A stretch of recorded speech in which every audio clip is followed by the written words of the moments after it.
हुनर, चाहत और इच्छा हमेशा धक्के खाते रहते हैं अवसर की तलाश में. मित्र हो, मी तुमच्यासाठी एक असा अवसर घेऊन आलेलो आहे इन्फिनिटी अकॅडमीच्या माध्यमातून की आपल्या महाराष्ट्रातील स्पर्धा परीक्षा करणारा विद्यार्थी किंवा आत्ता 11वी-12वी मध्ये असणारा विद्यार्थी किंवा अंडर ग्रॅज्युएट असणारा विद्यार्थी याला बँकिंग सर्व्हिसेसमध्ये काय संधी आहेत, आयबीपीएसच्या माध्यमातून त्याला कशा पद्धतीनं बँकिंग सर्व्हिसेसमध्ये जाता येईल याबाबत आज आपल्यासोबत चर्चा करण्यासाठी आपण जे आमंत्रित केलेले आहेत ते इन्फिनिटी अकॅडमीचे फॅकल्टीज आणि मान्यवर. त्यामध्ये मी आपल्या सर्वांचे लाडके, आपले सर्वांचे प्रिय असे आणि आयबीपीएस मध्ये ज्यांचं मोठं नाव आहे असं पल्लव द्विवेदी सर यांचं स्वागत करतो या पॉडकास्टमध्ये.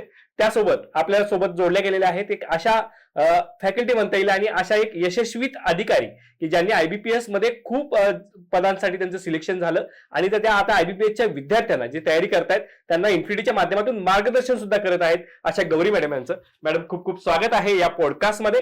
या पॉडकास्टचा जो हेतू आहे मुळामध्ये तो एक अवेअरनेस क्रिएट करणं आणि जो अवसर मी बोललो की अवसर आहे आपल्याला ती संधी आहे ती संधी शोधणं की मराठी मुलांसाठी बँकिंगच्या काय संधी आहेत. आपल्या सर्वांना माहिती आहे की आपल्या केंद्र शासनामार्फत आपल्या सगळ्यांसाठी जनधन योजना आणण्यात आली की ज्यामध्ये बँकिंग इन्क्लुजन फॉर ऑल म्हणजे बँकिंग मध्ये सर्वांचा समावेश करावा या हेतूनं सर्वांना बँकिंग मध्ये आणण्यात आलं आणि एक मोठी अशी जनसंख्या जी आहे, लोकसंख्या जी आहे त्यांच्या बँकेमध्ये अकाउंट उघडले गेले आणि मग आता बँकांवरती एक अतिरिक्त ताण तयार झाला की आता या सगळ्या लोकांना बँकिंग सर्व्हिसेस द्यायच्या आहेत आणि मग त्यासाठी असणारी तिथं कर्मचाऱ्यांची संख्या सुद्धा मोठी असली पाहिजे आणि तशा पद्धतीने मागच्या काही वर्षांमध्ये बँकांमध्ये मोठ्या पदांच्या जाहिराती सुद्धा प्रसिद्ध झालेल्या आपण पाहिल्या आणि यामध्ये कुठेतरी मराठी जो मुलगा आहे किंवा मराठी विद्यार्थी जो आहे हा मागे असलेला आपल्याला बघायला मिळतो आणि त्यातून मग इन्फिनिटी अकॅडमीच्या माध्यमातून बँकिंग आणि एसएससी साठी आपण कोचिंग सुरू केलेलं आहे आणि या कोचिंग मध्ये महाराष्ट्रातील one of the best faculties, one of the best content सहित तुम्हाला मार्गदर्शन करणार आहेत आणि ते कसं असणार आहे, काय असणार आहे याबाबतचा खुलासा या पॉडकास्टच्या माध्यमातून मी करतोय. पुन्हा एकदा आपल्या या दोन्ही मान्यवरांचं मी स्वागत करतो आणि सुरुवात करतो मी पल्लव सरांपासून. पल्लव सर, मैं आपसे पूछना चाहूंगा कि आप लगभग 12 साल से पूरा एक तब से महाराष्ट्र में बैंकिंग सर्विसेज के लिए पढ़ा रहे, तो इसमें क्या आपका अनुभव रहा है? देखिए, बैंकिंग सर्विसेज में जो अनुभव रहा वो ये है कि अभी का पैटर्न काफी बदल गया है. Yes sir. मैंने जब स्टार्ट किया था इन द ईयर 2012 पढ़ाना तो पेपर काफी इजी होते थे, वैकेंसीज काफी ज्यादा होती थी. इन द ईयर 2014-15 तब केवल एक सिंगल स्टेज का पेपर होता था. सिंगल स्टेज मतलब लड़के ने प्रीलिम्स दिया, क्लर्क में भी उसको इंटरव्यू देना पड़ता था, इंटरव्यू देके वो क्लियर हो जाता था. तब की डेट की जो प्रिपरेशन स्ट्रेटेजी है वो आज काम नहीं करेगी. अभी का पेपर पैटर्न क्या है, प्रीलिम्स, मेंस, इंटरव्यू, और उसमें भी प्रीलिम्स इजी कर रहे हैं, मेंस को हार्ड कर रहे हैं. फार लेवल डिफरेंट है दोनों का. तो बेस्ट प्रिपरेशन स्ट्रेटेजी अगर बच्चे के पास मेंस की नहीं है तो भी नहीं क्लियर होगा. अब प्रीलिम्स के लिए उसके पास स्पीड नहीं है, प्रॉपर स्ट्रेटेजी नहीं है तो भी क्लियर नहीं होगा. तो right now in a days paper pattern was totally change. उसके अलावा दूसरी इंपॉर्टेंट बातें क्या है, वैकेंसीज कम हो गई है. तो जो वैकेंसीज कम हुई उसका इम्पैक्ट ये निकल के आ रहा है कि मेरिट काफी हाई है और हमें एक प्रॉपर गाइडेंस के साथ तैयारी करनी चाहिए, अदरवाइज सिलेक्शन मिलना थोड़ा मुश्किल हो जाता है. अगर हम ऐसा सोचेंगे कि हम ऐसे सोर्सेस में कहीं भटक रहे हैं जो खुद अभी प्रिपेयर कर रहे हैं या अभी अभी आए हैं इस इंडस्ट्री में, जिनको इस इंडस्ट्री के बारे में ज्यादा पता नहीं है, तो कहीं उनका सिलेक्शन 4 साल 5 साल 3 साल ऐसा समय लग जाता है. क्योंकि बच्चे को क्या होता है ना, 2 साल, मैम्स के भी एक्सपीरियंस में अभी थोड़े दिन में आपके पास आएगा कि 2 साल बच्चे को ये लगता है कि केवल प्रीलिम्स ही दुनिया है. जब उसका प्रीलिम्स क्रैक होता है फिर एहसास होता है, पहले दिन वो मेंस करने गया तो उसके जब मैथ्स में 45 मिनट्स का सेक्शन कब गायब हुआ, 60 मिनट समझ में नहीं आया. उसके दिमाग में क्या चल रहा है, क्या दिया है क्वेश्चन, 45 मिनट में 35 क्वेश्चन, 60 मार्क्स अटेम्प्ट हो रहे हैं, उसके 7 मार्क्स 8 मार्क्स, क्योंकि जो वो पढ़ के गया वो तो पेपर में नहीं दिख रहा है. तो क्वाइट डिफरेंट क्या है कि पेपर का लेवल हार्ड है, वैकेंसीज कम है, तो प्रिपरेशन स्ट्रेटेजी सबसे बेस्ट होनी चाहिए और सबसे बेस्ट मेंटर के साथ, और मेंटर से ज्यादा जरूरी है बेस्ट कंटेंट. अगर आपने बेस्ट कंटेंट जो कि मेंस के लिए रिक्वायर्ड है, जो कि प्रीलिम्स के लिए रिक्वायर्ड है, उसको सेग्रीगेट करके प्रॉपरली अलग अलग तरीके से स्ट्रेटेजी बनाई तो सिलेक्शन मिलना पक्का होता है. क्या बात है सर. मतलब आता आपण बघतो की स्पर्धा परीक्षाच्या या चक्रव्यूहामध्ये विद्यार्थी पूर्व आणि मुख्य या 2 टप्प्यामध्ये अडकतात आणि जनरल इतर सर्व स्पर्धा परीक्षांच्या बाबतीमध्ये असं बघायला मिळतं की प्रॉपर गायडन्स न मिळाल्यामुळं किंवा तो प्रॉपर कंटेंट न मिळाल्यामुळं विद्यार्थी भरकटला जातो आणि त्या यशापासून तो वंचित राहतो. आणि याला जर आपल्याला ओव्हरकम करायचं असेल तर आपल्याला चांगले मेंटॉर आणि चांगले गायडन्स त्यासोबत चांगला कंटेंट आपल्याला मिळणं गरजेचं आहे आणि यासाठी इन्फिनिटी अकॅडमी ही तुमच्या हक्काची जागा बांधणार आहे, याबाबत मी तुम्हाला खात्री देतो. मॅडम, मला तुम्हाला विचारायचं आहे की सर्वसाधारणपणे आता सरांनी जसं म्हणलं की स्ट्रॅटेजी यावरती खूप भर दिला सरांनी की स्ट्रॅटेजी चांगली असली पाहिजे आणि विद्यार्थ्याला त्या पूर्ण परीक्षाच्या बाबतीमध्ये आवाका त्याचा जो असला तो पाहिजे वाढलेला असला पाहिजे. आपल्या मराठी विद्यार्थ्यांच्या बाबतीमध्ये आमचा जनरल अनुभव असा आहे की त्यांना तेच नसतं, त्यांच्याकडे तेच मिसिंग असतं की त्यांच्याकडे स्ट्रॅटेजी नसते. त्यांची इच्छा खूप असते, त्यांच्याकडे ते टॅलेंट खूप असतं आणि ते सगळं असून सुद्धा हे गणित जुळून येत नाही. आता तुम्ही हे गणित जुळून आणलेलं आहे आणि मला सांगायला आवडेल की 5 परीक्षांमध्ये मॅडमनी यामध्ये यश मिळवलं. कोणत्या कोणत्या परीक्षा होत्या बरं त्या? सर तेही सांगते. पहिल्यांदा हे जे तुम्ही स्ट्रॅटेजी बद्दल बोलले, पहिले आपण ते डिस्कस करूया. ऍक्च्युली कसं असतं सर, आजकाल युट्यूबला खूप सारा कंटेंट आहे. प्रत्येक स्टुडंट सांगतो की मी ही स्ट्रॅटेजी फॉलो केली, मी ही स्ट्रॅटेजी फॉलो केली, पण ऍक्च्युअली त्याने ती केली म्हणून तुम्ही केली तर तुम्हाला रिझल्ट मिळेल असं कधीच नसतं. रिझन असं की प्रत्येकाचा माइंडसेट वेगळा आहे, प्रत्येकाची ॲबिलिटी वेगळी, प्रत्येकाचे स्ट्रॉंग पॉइंट वेगळे, विकनेस वेगळे. मग आपल्याला आपली जी स्ट्रॅटेजी आहे ती स्ट्रॅटेजी बनवताना आपल्यातले काय स्ट्रॉंग पॉइंट आहे, आपल्यातला काय विकनेस आहे ते बघून आपल्याला स्ट्रॅटेजी बनवावी लागते. जसं की आता सपोज तुम्ही प्रिलिम्सला बसलेत, प्रिलिम्स एक्झामला बसले, प्रिलिम्सला चॅलेंज आपल्याला हे असतं की आपल्याला 20 मिनिटात 35 प्रश्न सॉल्व्ह करायचे आहेत. तर 20 मिनिटात 35 प्रश्न सर्वात पहिले जो विद्यार्थी कुठल्या परीक्षेचे पीओ घ्या, क्लर्क घ्या, प्रत्येक एक्झाम मध्ये तुम्हाला 20 मिनिटात 35 प्रश्न सॉल्व्ह करायचे असतात, स्पेसिफिकली मॅथ्स आणि रिझनिंग मध्ये. आणि इंग्लिश म्हटलं तर त्यामध्ये 20 मिनिटात 30 प्रश्न असतात. आणि त्याची डिफिकल्टी लेवल कशी असते पीओ साठी? आणि पीओ साठी जर म्हटलं तर पीओ साठीची डिफिकल्टी लेवल थोडीशी हाय असते, क्लेरिकल डुएबल असतात, म्हणजे खूप कमी असते क्लेरिकलची. आणि सर आता सरांनी उल्लेख केला की बरीच मुलं प्रिलिमलाच दुनिया मानतात आणि प्रिलिम क्रॅक पण करतात. बरोबर ना? ऍक्च्युली काय होतं, मुलं विचार काय करतात की आपण पहिली स्टेप पहिले चढूया, पहिले प्रिलिम्स क्लिअर करू. पण एक्झॅक्टली जर बघायला गेलं तर प्रिलिम्स ही एक क्वालिफाईंग नेचरची एक्झाम आहे. यामध्ये जर सपोज तुम्ही तुमचं प्रिपरेशन चांगल्या लेवलला असेल, तुमचा प्रॉपर कन्सेप्ट क्लिअर असतील तर तुमची प्रिलिम्स आरामात निघते. कारण 20 मिनिटात 35 प्रश्न सॉल्व्ह करणं यामध्ये फक्त आणि फक्त एकच लागतं, तुमचा स्पीड व्यवस्थित पाहिजे आणि तुमची अॅक्युरेसी मेंटेन पाहिजे. जस्ट बिकॉज की निगेटिव्ह मार्किंग एक्झाम आहे. असं नाही की तुम्हाला जे मनात आलं तुक्के मारले, राईट, फ्लुक्स केले आणि तुम्हाला मार्क्स मिळाले, असं चालत नाही. बिकॉज फ्लुक्स केले you will get -1.1/4 marks, 0.25 minus होणार. सो ते चालणार नाही. मग तुमची तिथे स्ट्रॅटेजी यासाठी की एक्झॅक्टली आता सपोज तुम्ही मॅथ्स घेतला तर मॅथ्स मधले तुमचे कोणते टॉपिक स्ट्रॉंग आहेत, कोणते टॉपिक वीक आहेत. हे असं नाही की तुमची जे स्ट्रॉंग आहेत तेच एका दुसऱ्याचे ज्याने युट्यूबची व्हिडिओ बनवली त्याचे ते असतील. सो तुम्ही त्याची एक्झॅक्टली स्ट्रॅटेजी कॉपी नाही करू शकत. जर रिझनिंग बघितलं, रिझनिंग मध्ये पण पझल्स असतात, सिटिंग अरेंजमेंट असते, काही मिसलिनियसचा पार्ट आहे, blood relation, then direction sense. यामध्ये पण काही ट्रिक्स असतात, काही टेक्निक्स असतात ज्याने तुम्ही कमी वेळात ते क्वेश्चन सॉल्व्ह करू शकतात. सेम मॅथ्स मध्ये पण काही ट्रिक्स आहे, काही टेक्निक्स आहेत, ते सॉल्व्ह करू शकतात. एक्झॅक्टली जर बघायला गेलं तर प्रिलिम्सचा पेपर हा जर सपोज तुम्ही एखाद्या 10th स्टँडर्डच्या मुलाला दिला तो पण सॉल्व्ह करेल. But what is the difference? Difference is only की तुम्हाला तो पेपर 20 मिनिटात सॉल्व्ह करायचा आहे आणि तोच पेपर त्याला सॉल्व्ह करायला ऑलमोस्ट 45-50 मिनिट्स लागतील. मग तुम्हाला जो 45 मिनिट्स टू 20 मिनिट्स ही जी जर्नी आहे, ही जर्नी ट्रॅव्हल करून तुम्हाला तिथपर्यंत पोहोचायचं आहे. तेव्हा तुम्ही ते 20 मिनिट्स मध्ये ट्रॅक टॅकल करू शकता. हे झालं फर्स्ट थिंग. म्हणजे मला आता आठवतोय भाग मिल्खा भाग. बरोबर ना? आणि भाग मिल्खा भाग यांनी जे उदाहरण सेट केलं होतं ते फक्त त्यांच्या प्रॅक्टिसमुळे झालं होतं. आपल्या सगळ्यांनी तो चित्रपट पाहायला देखील असेल की विदाऊट प्रॅक्टिस ही जी स्पीड आहे, speed is the matter of success असं म्हटलं जातं. आणि मग हा जो मॅटर आहे किंवा ह्याला फक्त प्रॅक्टिस वाचू शकते का? बिलकुल, definitely. Only practice with consistent effort. म्हणजे असं नाही की तुम्ही आज एकदम 10 तास अभ्यास केला, फुल 10 तास तुम्ही मॅथ्स करताय, रिझनिंग करताय, थोडं इंग्लिश करताय आणि पुढचे 4 दिवस तुम्ही काहीच अभ्यास केला नाही, काही उपयोग नाही. तुम्ही डेली एक 10 तास नका करू, पण डेली तुम्ही 3-4 तास अभ्यास केला सफिशियंट आहे. That is the most important की.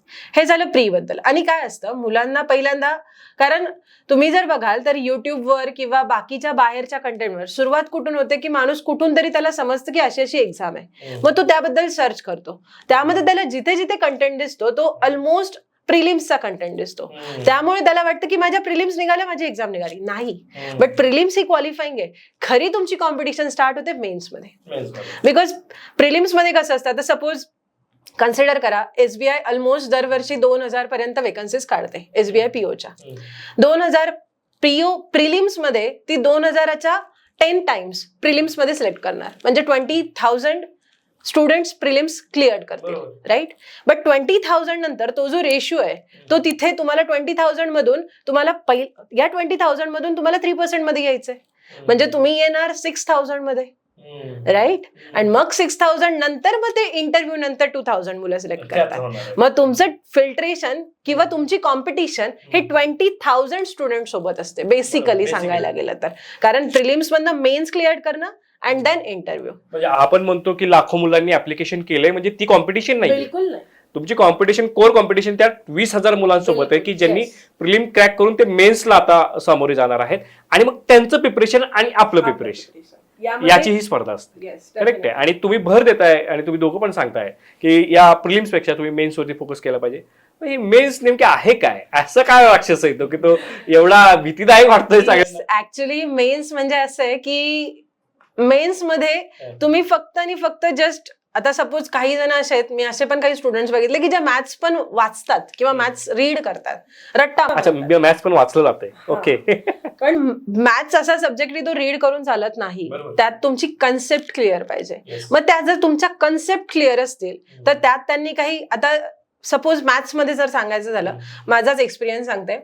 IBPS PO ला सध्याच्या सिच्युएशन मध्ये असं आहे की IBPS दरवर्षी डिफिकल्टी लेवल खूप वाढवते, स्पेसिफिकली क्वांटिटेटिव्ह ऍप्टिट्यूड मॅथ्स मध्ये. खूप चॅलेंजिंग क्वेश्चन्स येत आहेत, म्हणजे जसं की सपोज त्यांनी आता डेटा इंटरप्रिटेशन DI दिला, तर DI मध्ये ते तुम्हाला जे क्वेश्चन, जो डेटा दिला जातो तो डेटा पण व्हेरिएबल बेस्ड आहे, म्हणजे तिथे तुम्हाला कॅल्क्युलेशन्स आहे. त्या डेटावरून तुम्हाला जो क्वेश्चन विचारलाय तो पण व्हेरिएबल बेस्ड आहे. त्यानंतर तुम्हाला जे ऑप्शन्स दिले ते पण व्हेरिएबल बेस्ड आहे. म्हणजे ऑलमोस्ट जर सपोज तुम्हाला एक DI सॉल्व्ह करायचं असेल, त्याचे 5 क्वेश्चन्स असतील, तर त्यामध्ये तुम्हाला पहिल्यांदा 10 मिनिटाची मेहनत आहे तो डेटा पूर्ण काढण्यासाठी, व्हेरिएबल बेस्ड. त्यानंतर प्रत्येक क्वेश्चनला तुम्हाला ते ऑलमोस्ट 1-2 मिनिटं मागतील. म्हणजे जर तुम्ही बघाल तर तुमचे 20 मिनिटात जास्तीत जास्त 5 क्वेश्चन सॉल्व्ह होत आहेत. हा सिनेरिओ झालेला आहे सध्या IBPS आणि SBIचा. बिकॉज डिफिकल्टी लेवल खूप वाढवत आहेत. याच्या मागचं रिझन, जसं सर बोलले की आता जागा कमी होत आहेत आणि सोर्सेस बऱ्यापैकी असे झालेले आहेत की लोकांना एक मिळत आहेत इझिली. हा, लोकांना मिळत आहेत. काही मुलं जेन्युअनली प्रिपेअर करतायत आणि त्यामुळे त्यांना ते करणं सोपं जात आहे. त्यामुळे कट ऑफ चांगला जातोय. म्हणजे मी IBPS PO 2022ची मेन्स क्वालिफाईड केलेली, तर त्यामध्ये त्या वर्षी क्वांटिटेटिव्ह ऍप्टिट्यूडचा जो कट ऑफ होता मेन्सचा, इट वॉज 1.5 मार्क्स. 1.5 मार्क्स म्हणजे आपल्याला वाटतंय की 1.5 मार्क कट ऑफ लागलाय म्हणजे खूप सोपं आहे, असं नाहीये ते. बरोबर ना? पण त्यामध्ये असे पण मुलं होते आणि त्याच एक्झामला मला 14 मार्क होते क्वांटिटेटिव्ह ऍप्टिट्यूड मध्ये. क्या बात आहे, क्या बात आहे. सो फक्त कट ऑफ क्लिअर करणं. आणि बरेच जण काय होत आहे, जे कट ऑफचे ज्या व्हिडिओज येतात की दरवर्षी एवढा लागला, 1 लागला, 2 लागला, आपण डोक्यात तो कट ऑफ ठेवतो, बट एक्झॅक्टली ग्रॅव्हिटेशन तिथे पण अप्लाय होतं. जर कट ऑफच डोक्यात असेल तर ऑब्व्हियसली ग्रॅव्हिटेशन अप्लाय होऊन आपले मार्क्स अजून कमी होतील. सो आपण आपला बेस्ट. फार महत्वाचा मुद्दा आहे मॅडम तुम्ही आता मांडलाय ना, की आता 1.5 मार्क कट ऑफ लागलाय म्हणजे मला 2च पाडायचे असा त्याचा अर्थ नाही. कारण तुमचं ठीक आहे, तुमचं सेक्शनल कट ऑफ निघून जाईल, but what about overall cut of?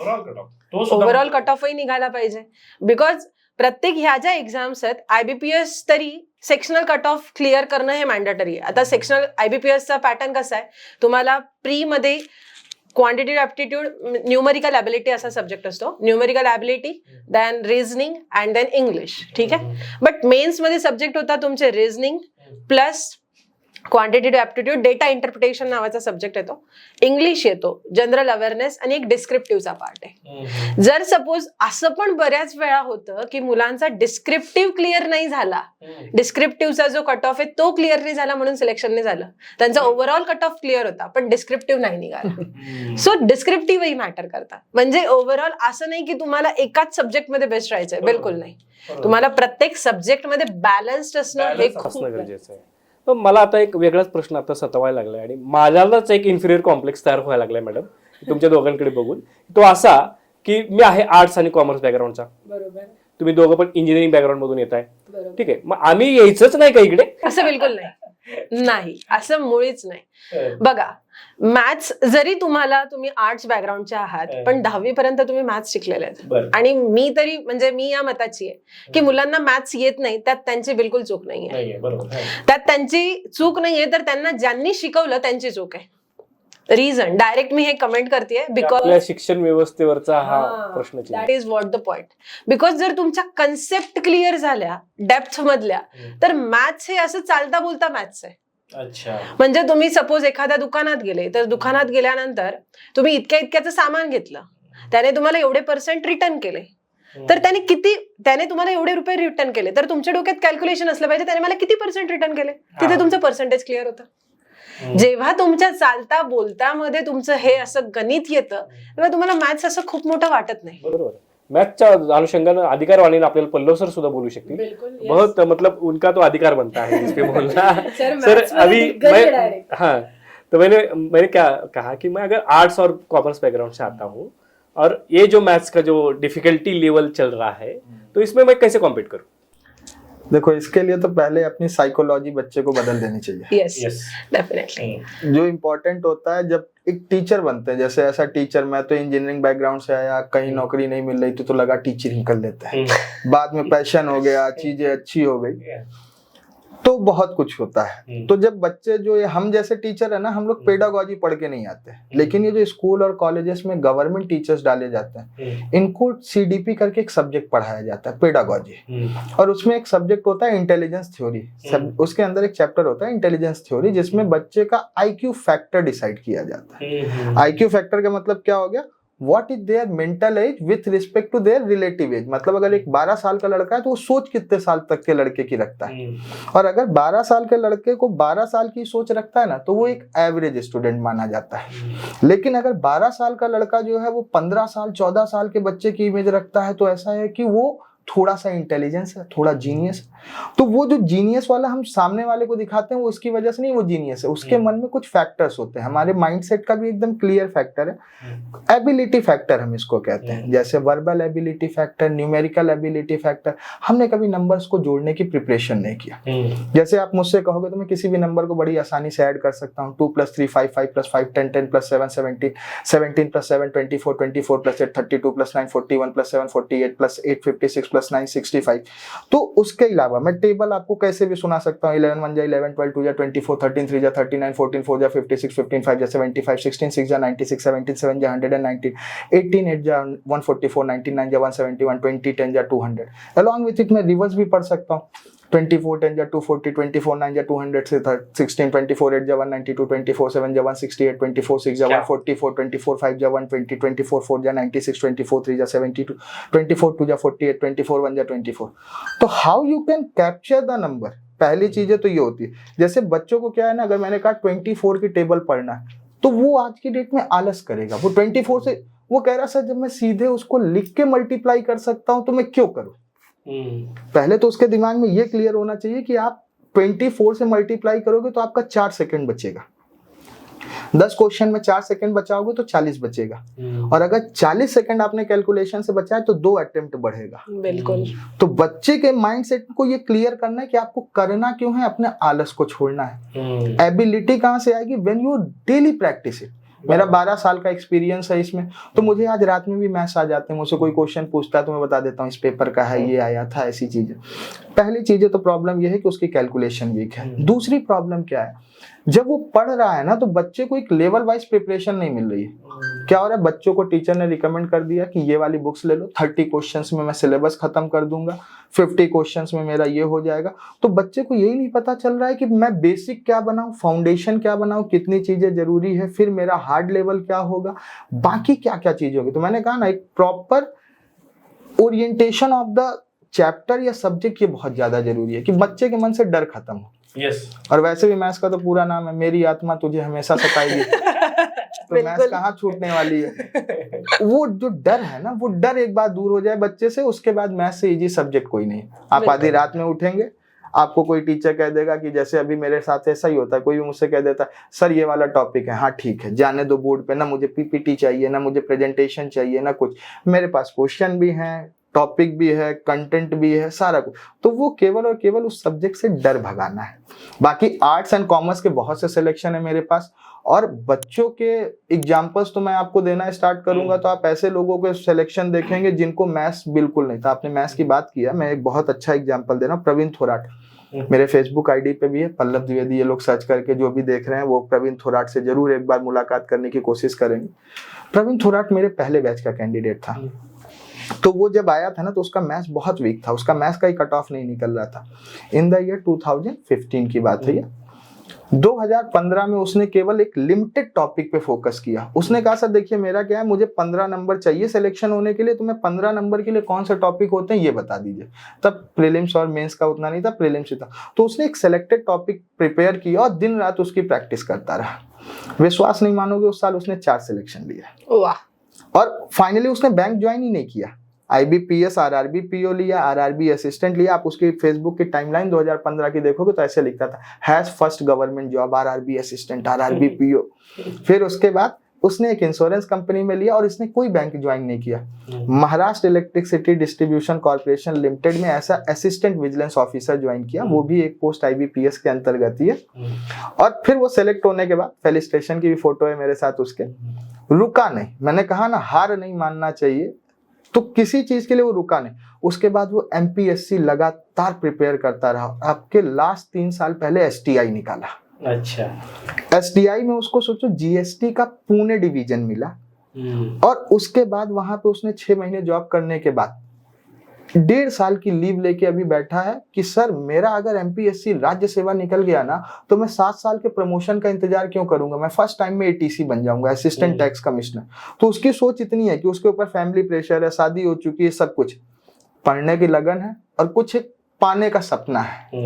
Important यही है। तो ऐसे लोग आपको एग्जाम्पल क्रिएट करके जाते हैं। ये नहीं होना चाहिए कि मैंने एक चीज अचीव कर लिया और फिर उसके बाद खत्म। तो पहली चीज अचीव करने का सपना, और दूसरी इंपॉर्टेंट चीजें क्या होती है, उस सपने के बाद और आगे भागने का सपना। क्या फिर आर्ट और कॉमर्स क्या, इंजीनियरिंग क्या। मैंने तो बहुत देखा है इंजीनियरिंग वालों को भी मैथ्स नहीं आती क्योंकि ये केवल कैलकुलेटर इस्तेमाल करते हैं। जैसे 12th के बाद गया 991 है, मैं 550 का मेरे समय में मिलता था, अभी 1000-1200 का खरीद के दे दिया। तो बच्चे को पूछो sine theta, low sine theta की वैल्यू निकाल दी, उनको साइन 30 भी नहीं मिलेगा।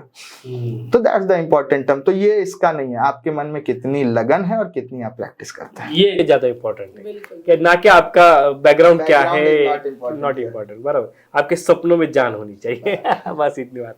बरोबर आहे, उडान और सपनों में जान। Yes sir.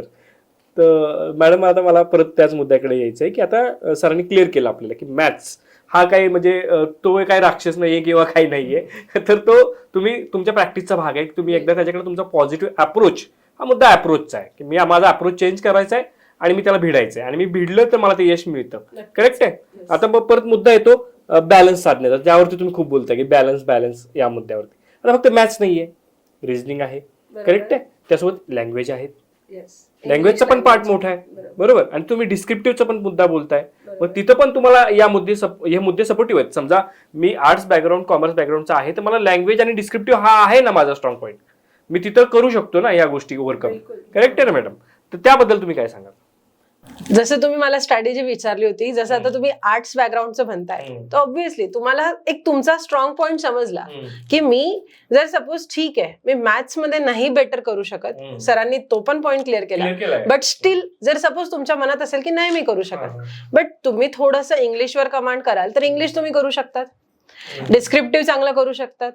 हे 2 टॉपिक तुमचे निघाले. आणि मेन्स मध्ये जर म्हटलं तर मॅथ्स आणि रिझनिंग हे 2 सब्जेक्ट सोडले तर बाकी उरलेले 2-3 सब्जेक्ट असतात, जी एक general awareness, that is current affairs आपण त्याला म्हणतो.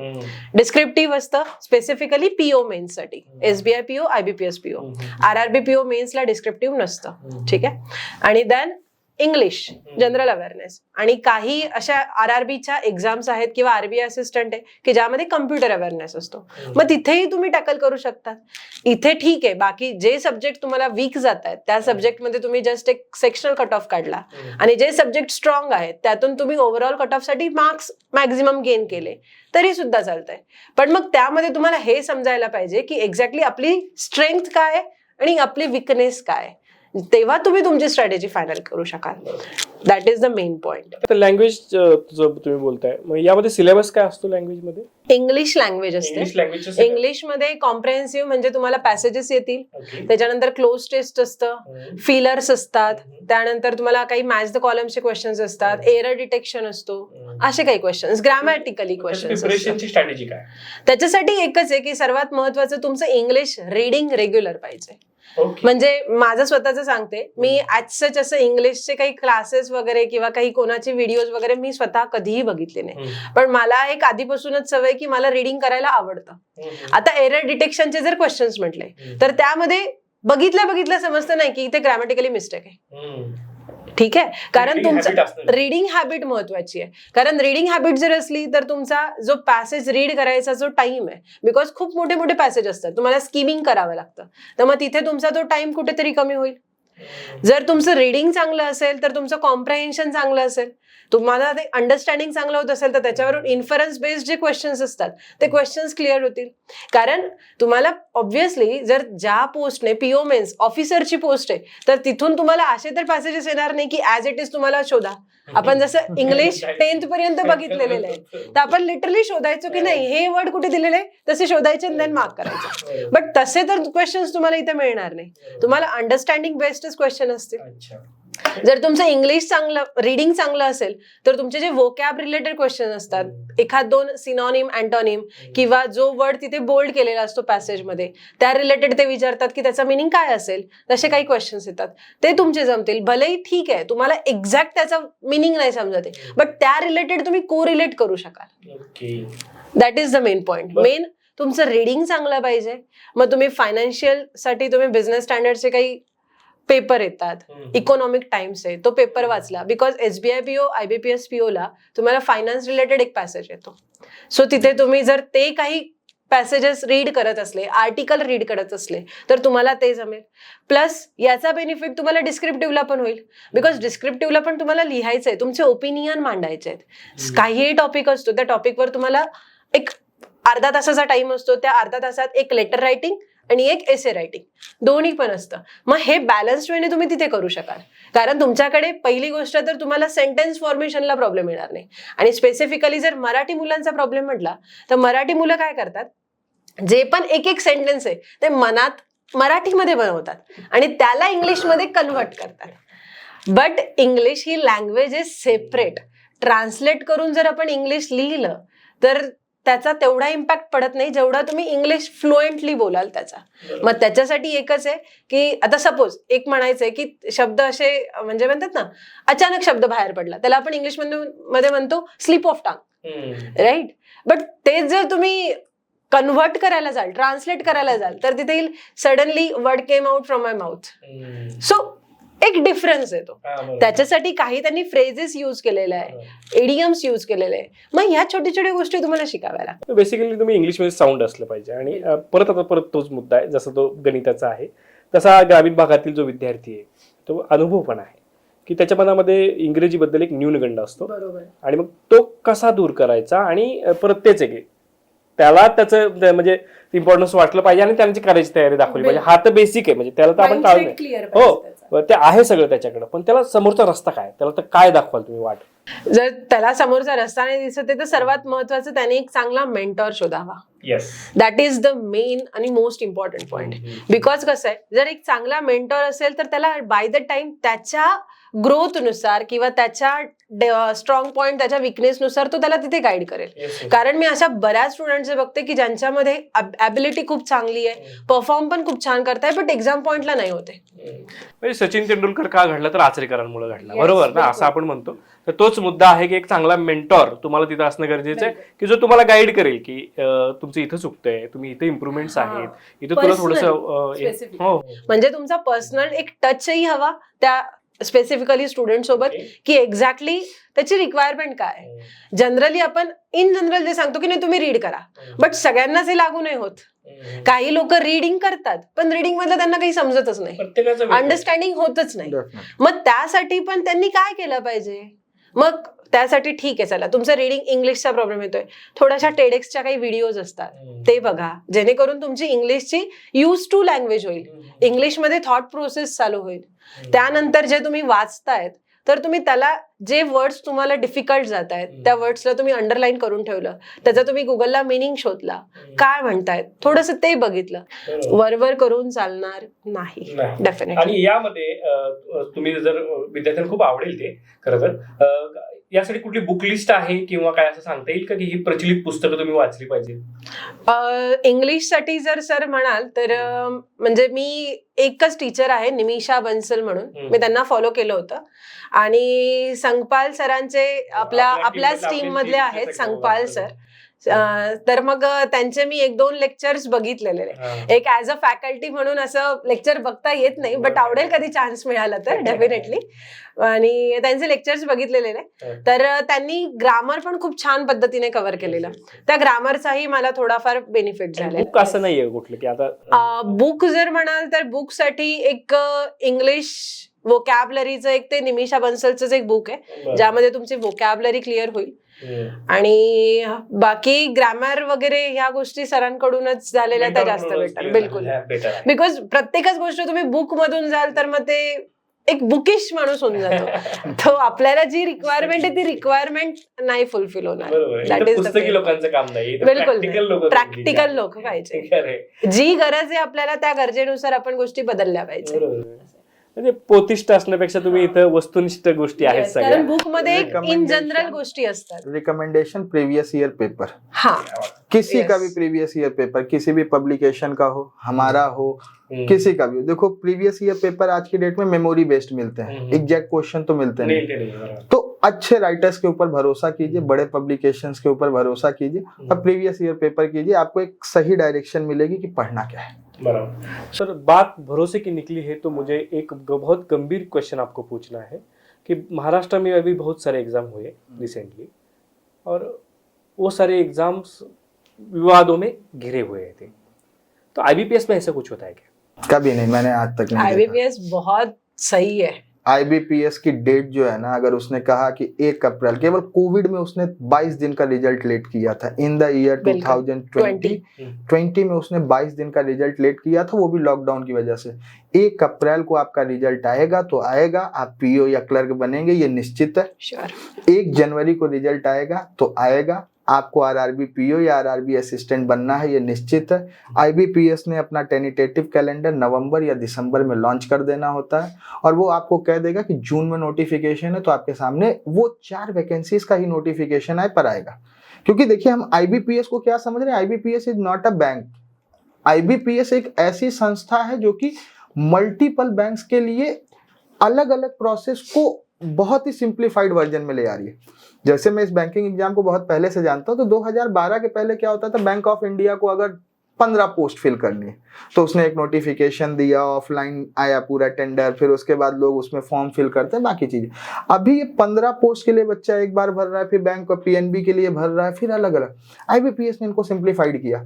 आप सब वैकेंसीज आईबीपीएस को दो और वो आईबीपीएस क्या करेगा, पेपर कंडक्ट करेगा, फाइनली उसके बाद सेलेक्ट करेगा कैंडिडेट और बैंक को फाइनल कैंडिडेट दे देगा कि ये आपका कैंडिडेट है, आगे की ट्रेनिंग प्रोसेस आपकी है, ज्वाइनिंग प्रोसेस आपकी है. तो 15 बैंक में ऐसा तो हो ही नहीं सकता ना कि कोई वैकेंसी ना दे, तो वो प्रोसेस डिले होती ही नहीं. तो यहाँ पे कुछ भी नहीं है, विवाद की कोई बात नहीं. और आईबीपीएस पे कोई ये भी क्लेम नहीं कर सकता कि आईबीपीएस, जैसे बहुत से लोग मिलते हैं, लोग कहते हैं आईबीपीएस के इंटरव्यू में धांधली चलती है. सर मैंने सुना है, आज तक मैंने नहीं देखा है, ना किसी कैंडिडेट ने कहा. आईबीपीएस का फेयर एंड क्लियर पेपर है, ना मैंने पेपर लीक होते हुए देखा है, ना डेट चेंज होते, पूरी बस कोविड में एक बार थोड़ा सा आपके पास 20 दिन रिजल्ट लेट होना, वो भी स्वाभाविक था क्योंकि हम उस समय प्रिपेयर नहीं. महाराष्ट्र के बच्चों के लिए सुनना भी बहुत महत्वपूर्ण है. और अगर बात अभी यहाँ पे और एक है सर कि ऑनलाइन एग्जाम्स और ऑफलाइन एग्जाम्स, आईबीपीएस करवाता है पूरा ऑनलाइन प्रोसेस, तो इसमें कैसे मतलब देखिए इसमें 2 चीजें होती हैं. बच्चे को एक प्रॉपर लैब फैसिलिटी मिलनी चाहिए। जो मेरा सबसे पहला महत्वपूर्ण, मैं जितने भी इंस्टीट्यूट पे रहा, अपने साथ भी रहा, मैंने सबसे जरूरी क्या किया, आज की डेट में मैं देखता हूँ बच्चा जाता है लैपटॉप के बजाय मोबाइल पे से टेस्ट दे रहा है। वो स्क्रीन पे पूरा टेस्ट क्वेश्चन ही नहीं आएगा, मैथ्स का DI आप ऊपर नीचे करो, एग्जैक्ट टाइम में मिलेगा। ऑफलाइन का व्यू क्या होता है कि बच्चे को एक बार में पूरा पेपर पता चल जाता है, वो देख लेता है कि मुझे ये वाला आता है, ये वाला आता है, ये करना है, इतना करना है। ऑनलाइन में ऐसा नहीं, वन टाइम वन क्वेश्चन, तो you will go through it कि आपको उस स्क्रीन से एडजस्टमेंट आना चाहिए, द मोस्ट इंपॉर्टेंट। तो एडजस्टमेंट ऑफ दैट स्क्रीन, उसके लिए लैब जरूरी है। ऑनलाइन में केवल एडजस्टमेंट ऑफ स्क्रीन मिल गया, बाकी हो गया। सारे चीजें एज कंपेयर टू ऑफलाइन वो ज्यादा इजी प्रोसेस है, क्योंकि इवोल्यूशन में किसी तरीके की कोई एरर नहीं हो सकती।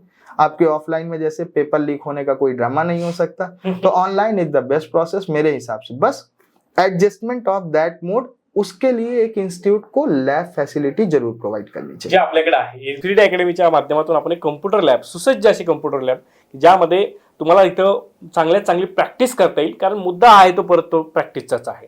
आणि आपण जसं म्हटलं की याच्यामध्ये speed is the matter of success, तो स्पीड कधी येईल, ज्यावेळेस आपण ती ऑनलाईन प्रत्यक्ष जशी एक्झाम आहे त्याच पॅटर्न मध्ये तशाच पद्धतीची रोजच्या रोज सराव केला तरच आपल्याला ती गोष्ट साध्य होऊ शकते। हे या सगळ्या चर्चेचं परिपाक दिसतोय। मैम का भी ओपिनियन यही होना चाहिए। येस, बिकॉज क्या होता है म्हणजे बरेच स्टुडंट्स मोबाईल मध्ये सॉल्व्ह करतात, बट जो स्क्रीनचा जो इंटरफेस असतो तो इंटरफेस वेगळा असतो।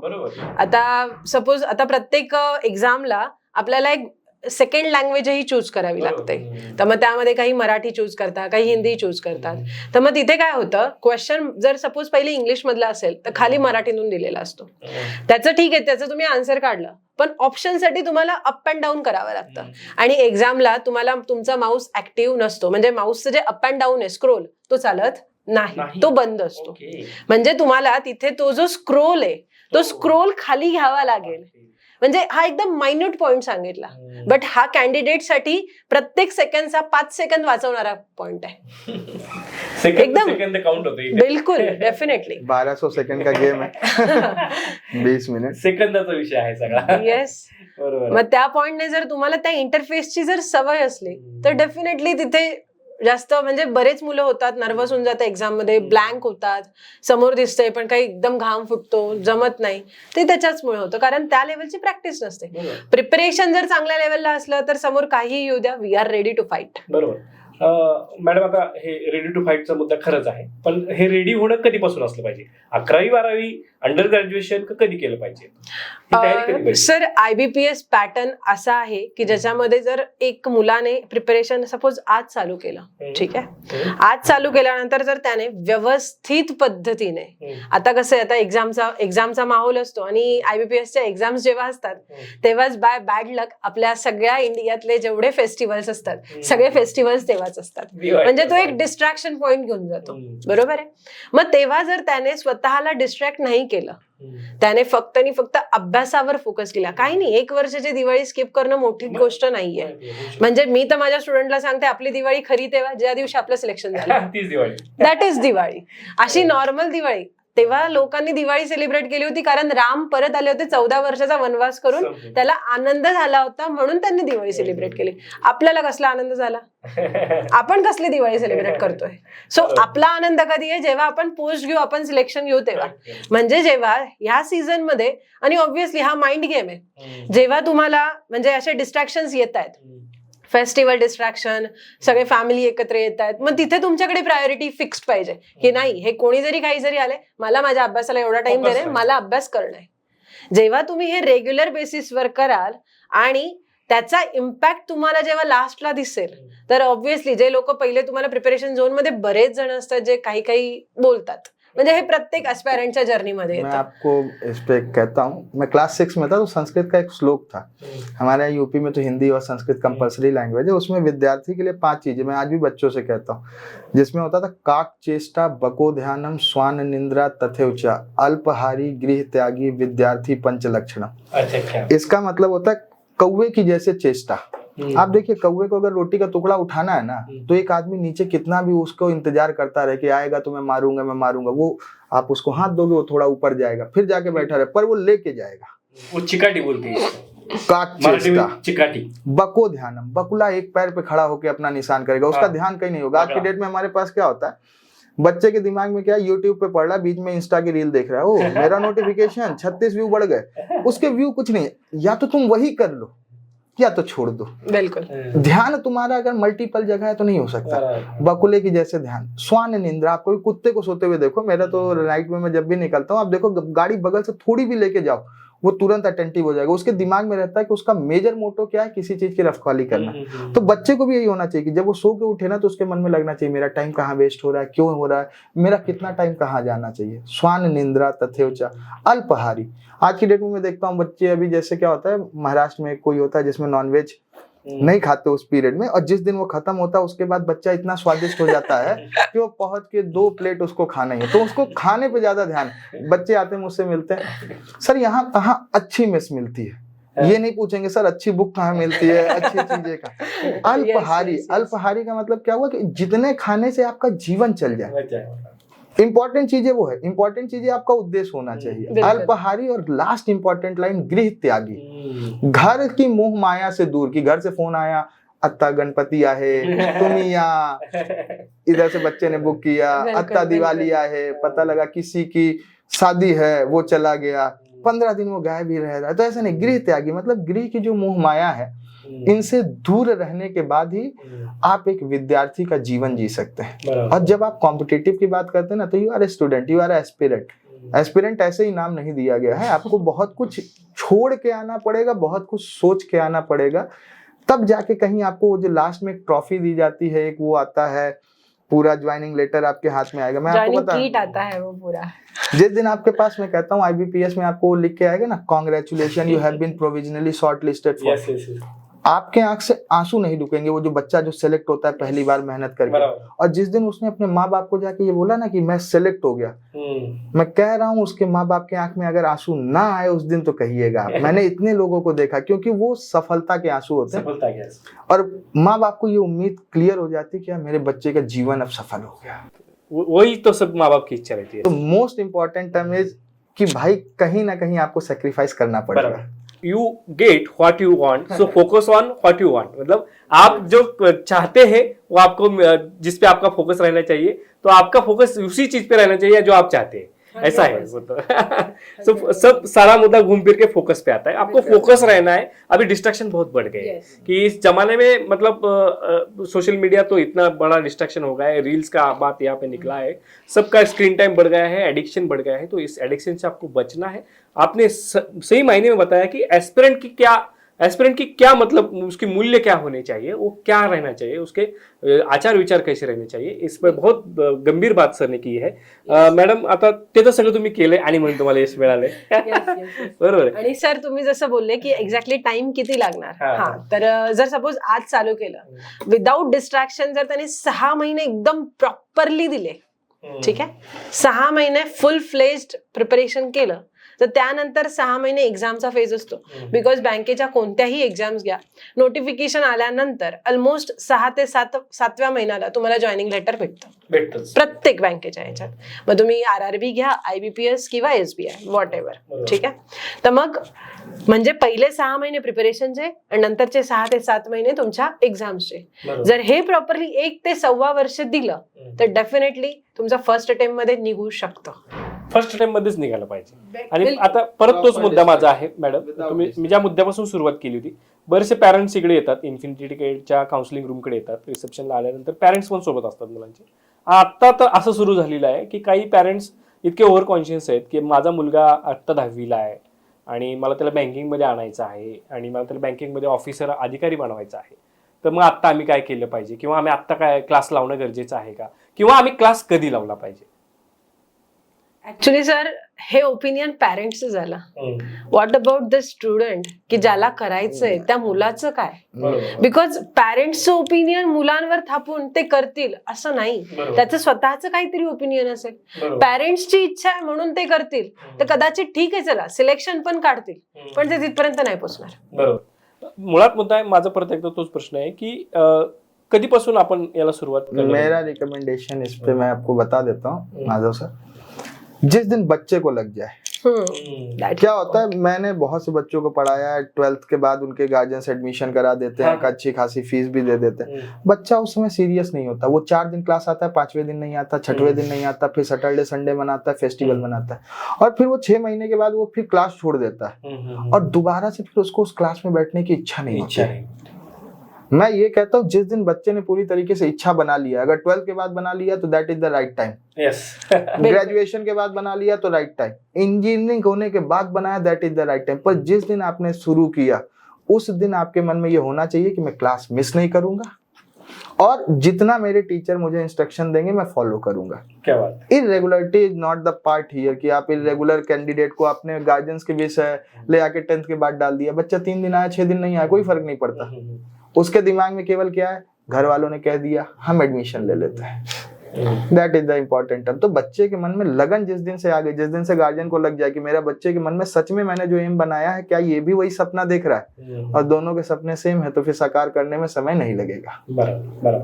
आणि आता भारतामध्ये आपण जर बघितलं तर बँकिंग सेक्टर खूप विस्तारत आहे आणि त्यामध्ये या ज्या अपॉर्च्युनिटीज आहेत त्या कुठल्या कुठल्या अपॉर्च्युनिटीज असतात, कुठल्या कुठल्या क्षेत्रामध्ये तुम्हाला इथं, म्हणजे आता IBPS आहे, IBPS सोबत मला वाटतं इन्शुरन्स एक्झाम, इन्शुरन्स सेक्टर आहे, IBPS आहे, दरवर्षी जर म्हटलं तर ऑलमोस्ट जानेवारीमध्ये IBPS त्यांचं कॅलेंडर लॉन्च करतात, जून जुलैमध्ये आपल्याला सर्वात पहिली बँकेची नोटिफिकेशन बघायला मिळते, that is RRB, regional rural bank, RRB PO SO specialist officer, त्यामध्ये ऍग्रिकल्चर, IT, मार्केटिंग असे काही स्पेशलायझेशन आहे त्या पोस्ट असतात।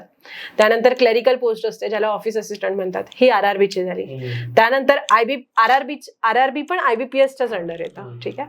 देन IBPSच्या स्वतःच्या पोस्ट येतात ज्यामध्ये टोटल पूर्ण इंडियातल्या ज्या पब्लिक सेक्टर बँक्स आहेत 11 बँका, त्या सगळ्याच्या सगळ्या बँकांच्या ह्या कंबाईंड नोटिफिकेशन असते ही, ज्यामध्ये IBPS PO probationary officer scale 1, scale 2 त्याच्यामध्ये स्पेशलिस्ट ऑफिसर येतात, प्लस क्लेरिकल पोस्ट येते, ह्या झाल्या।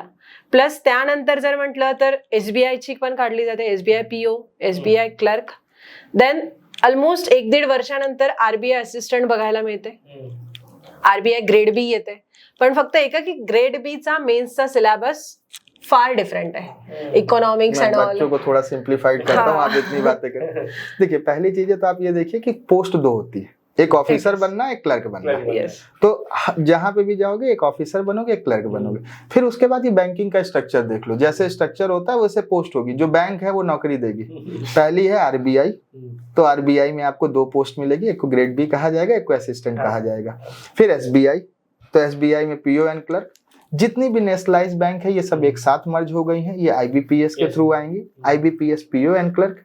ग्रामीण भारत की बैंक जो है उनको रीजनल रूरल बैंक कहा जाएगा, तो IBPS RRB PO, IBPS RRB assistant. इनके बाद जो इंश्योरेंस सेक्टर की बड़ी कंपनियां हैं उसमें LIC वगैरह, officer scale 1 end office assistant कहा जाता है। 4 बड़ी कंपनियां हैं, LIC हो गई, इसी सिलेबस पे हुआ है, सारा कुछ सेम चीजें हैं, उसमें कोई फर्क नहीं होगा, सेम सिलेबस के साथ। तो बच्चा ये ना देखे कि ये क्या क्या चीजें, उसके पास अपॉर्चुनिटीज बहुत है, कैलेंडर है प्रॉपर, केवल उसको अपने टाइमिंग जोन को सेट करना है कि मुझे कितने दिन बाद ट्रिगर करना है उस चीजों के लिए। तो इंपॉर्टेंट चीजें हैं, वैकेंसीज देखोगे तो साल में 12 से 13 नोटिफिकेशन होता है, और कोई भी नोटिफिकेशन मैं आज की डेट में कहता हूँ आपके सामने फॉर्म होते हैं। जैसे बहुत बच्चे होते हैं मुझसे आके पूछते हैं सर फॉर्म भर दें क्या, मैं कहता हूँ प्रिपरेशन हुई है क्या, कहे सर अभी तो चल रही, तो मैं मना कर देता हूँ। रीजन क्या होता है उसके पीछे, आप 900 रुपए का फॉर्म भरोगे बराबर, केवल कि ये देखने के लिए पेपर कैसा है। मैं कहता हूँ जाके टेस्ट सीरीज की बुक ले आओ, प्रीवियस ईयर बुक ले आओ और उसको सॉल्व करो, ज्यादा गेन मिलेगा आपको।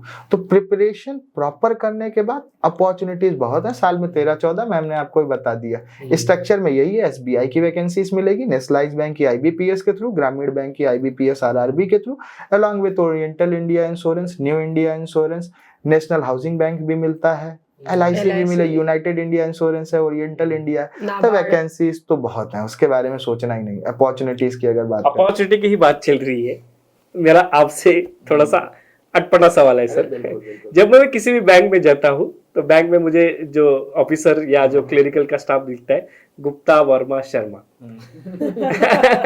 और यहाँ अगर शिंदे, जगताप, मोरे, काळे हे कधी दिसतील, हे कब दिखेंगे? बिल्कुल अभी आपको दिखेंगे। देखिए पहली की डेट में क्या था, IBPS में आपके पास कहीं पे भी ट्रांसफर हो दिया जाता था, लेकिन अभी के डेट में क्या होके रखा है कि सिलेक्शन क्लरिकल लेवल पे केवल उसी का होगा जिसका वहां का डोमिसाइल है। अच्छा, बिल्कुल। तो अब ये वाला काम नहीं रहेगा कि आपको बैंक ऑफ महाराष्ट्र में, आप महाराष्ट्र जोन में बैठे हैं तो आपको काले, जगताप और ये गेटकर सर नहीं मिलेंगे, सब मिलेंगे यही, ठीक है, क्योंकि अब जोन वाइज वैकेंसीज होती हैं। तो महाराष्ट्र में केवल महाराष्ट्र के लोग ही क्लर्क बनेंगे। पर हाँ, ये ऑफिसर लेवल पे मैं जरूर बात कर सकता हूँ कि आपको कोई भी टाइटल मिल सकता है, और ऐसा नहीं है। आप, मेरा एक बच्चा अभी असम में है, वो भी आपके महाराष्ट्र से ही है, ठीक है। उसके अलावा, असम के अलावा, अभी मैं 10 दिन पहले एक बच्ची को फोन लगाया, प्रतीक्षा निगुट करके उसका नाम था, उसको स्टूडेंट है, उसको यूपी में फैजाबाद पोस्टिंग मिली। कहे सर मैं यूपी में हूँ। तो मैंने उसको बात क्या, हिंदी समझ में आ रही है? कहे सर यहाँ अटपटी हिंदी है। मैंने कहा अटपटी क्या है, बस थोड़ी सी अलग मजेदार हिंदी है, जैसे उसके पास वहाँ अवध की भाषा बोली जाती है। मैंने कहा पर बाकी चीजें तो कहे बेस्ट है। तो आप ये मत देखो, पूरा भारत एक जैसा है। मैं पिछले 12 साल से पुणे में हूँ, मुझे कभी नहीं लगा कि मैं पुणे में नहीं, और मैं धीमे धीमे करके मराठी सीख भी रहा हूँ बोलने के लिए। मला मराठी येते, ठीक है। तुम जितनी भी चीजें बोलोगे मुझे समझ में सब कुछ आती है। जैसे अभी इनका डिस्कशन चल रहा है तो उस चीजों के लिए तो आपको PO लेवल पे कहीं भी पोस्टिंग मिल सकती है, और महाराष्ट्र के बच्चे भी धीमे धीमे करके बढ़ रहे हैं, ऐसा नहीं है। क्लरिकल कैडर तो पूरा महाराष्ट्र का ही होता है। और अवेयरनेस, ये दो मुद्दे मेजरली बेसिक है कि अगर महाराष्ट्र में ये आते अप्रोच और अवेयरनेस, तो इसके लिए इन्फिनिटी अभी आ गया है इस फील्ड में, बहुत साल से काम भी कर रहा है। तो इसमें अभी अवेयरनेस बढ़ेगा और अपॉर्चुनिटी भी बढ़ेगी सिलेक्शंस की। बिल्कुल। ये कैसे बढ़ेंगे, अब क्या अपने प्लान है इस पे? देखिए, प्लान्स तो बड़े सीधे हैं। हमारा जो क्लासरूम प्रोग्राम हो वो लेंदी हो, अराउंड 7 मंथ 8 मंथ, जो मैडम ने कहा प्रॉपर प्रिपरेशन स्ट्रेटेजी, और इसको गुरुकुल की तरह सिस्टम लेके चलो कि मतलब 5 से 6 घंटे की क्लासेस। बिल्कुल। जिस क्लासेस में टीचर का काम केवल ये ना रहे कि वो जाए और पढ़ा के टॉपिक खत्म करके चला है, टीचर का काम रहे बच्चों से करा के लेना। क्योंकि देखो, बच्चों को जब वो बैठते हैं ना खुद करने, और चौथे सवाल के बाद उसको 5वें में प्रॉब्लम आती है, तो उसके मन में इच्छा भी रहती है तो खत्म हो जाती है। फिर वो मैथ्स को फेंक के फिर से रीजनिंग पे आ जाएगा।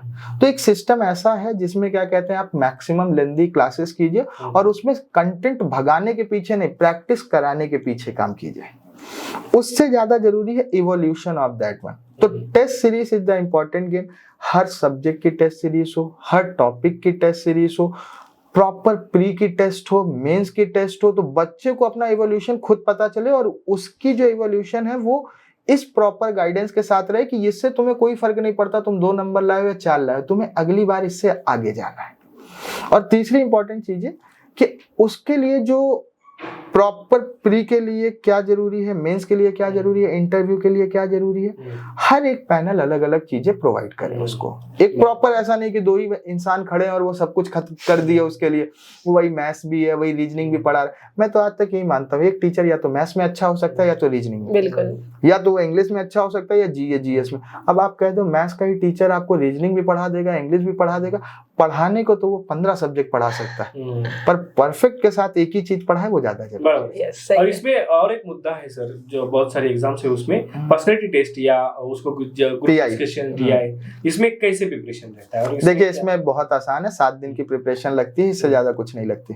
पहले बच्चे को एक प्रॉपर, जैसे वो गांव से आया है तो उसके लुक पे वर्कआउट करना होता है। मैं अभी भी कहता हूँ, अगर आप प्रॉपरली इंटरव्यू के लिए तैयार होना चाहते हैं तो अपना वो जो लुक, चंकी फंकी लुक होता है ना, ऐसे करके खड़ा कर दिया, बाल ताजमहल बना दिया, वो सारी चीजें अभी खत्म कीजिए, ताजमहल वगैरह, क्योंकि अब आप ऑफिसर बने। क्या होता है, जैसे बच्चे का मेंस निकला ना, अब उसको घबराहट, सर 30 दिन बाद तो मेरा इंटरव्यू है, अब ये बाल बैठे कैसे? क्योंकि वहां तो आपको टीचर एडवाइस दे रहा है बाल बैठा के जाना है, ठीक है। अलॉन्ग विथ इट, जैसे नेल्स के साथ बहुत लोग खिलवाड़ करते हैं, टैटू बनाने का खिलवाड़ करते हैं, तो आप ऑफिसर्स हो चुके हो ये सोच के चलो। Don't misbehave with your body, क्योंकि वहां जब आप पहली बार एंट्री करोगे ना, तो सबसे ज्यादा जरूरी क्या है, आपकी body language. Once you enter into the room, जिस बॉडी लैंग्वेज के साथ आप वहां जाते हो, उस पैनल को विश करते हो, 5 लोगों के साथ डिसिप्लिन दिखाते हैं और उस कुर्सी पे बैठते हैं, आधा काम आपका वही खत्म हो जाता है। उसके बाद क्वेश्चंस क्या होते हैं, पैनल में 5 मेंबर होंगे, एक हेड ऑफ द पैनल होगा, वो आपको फेमिलियर करने के लिए यही पूछेगा, टेल मी अबाउट योरसेल्फ। अगर वो पैनल अच्छा हुआ तो, नहीं हुआ तो सीधा पहला सवाल वाई बैंक। और उसके लिए हम जैसे ट्रेनर बैठे, हम बताएंगे आपको आंसर क्या बोलना है, इतना ही बोलना है। फिर थोड़ी सी अपनी IQ, किस बात की IQ कि इन केस अगर उसमें वो कुछ क्रॉस क्वेश्चन पूछ रहे हैं जो कि एक प्रॉपर गाइडलाइन के साथ आपको वहां पे अगेंस्ट पे आ गए तो अपने पर्सनालिटी से उसका आंसर दे और कोई फर्क पड़ने की बात नहीं होती। तो मैंने कहा ना केवल personality development is the game of a certain question. Why bank, where do you see yourself after 5 year. लड़कियां हैं तो सबसे पहला क्वेश्चन पूछा जाएगा do you prefer rural posting, सबसे पहला यही है। और कहीं लड़की की शादी हो गई तो हाउ यू कैन मैनेज विद दिस वन, ठीक है। साथ में अपने पास लड़कियां हैं तो उनसे ये भी पूछा जाता है कि आपको आउटसाइड महाराष्ट्र की पोस्टिंग प्रेफरेबल होगी। साथ में where do you see yourself after 5 years के बाद जो सबसे इंपॉर्टेंट चीजें आपके साथ मिलती है कि if a branch is running in losses right now, banking में अभी थोड़ा थोड़ा लॉस कम हो रहा है, लास्ट पिछले 3-4 फाइनेंशियल ईयर से, पहले तो लॉस ज्यादा हुआ करते थे। तो if you are a branch manager तो then what is your strategy. तो you have to not go into the depth of the subject. जितना एक नॉर्मल इंसान उसमें घुसने से पहले उसको नॉलेज होना चाहिए ना बँकिंग सेक्टर में एंटर करने से, उतने ही नॉलेज पे आप उसके आन्सर दीजिए।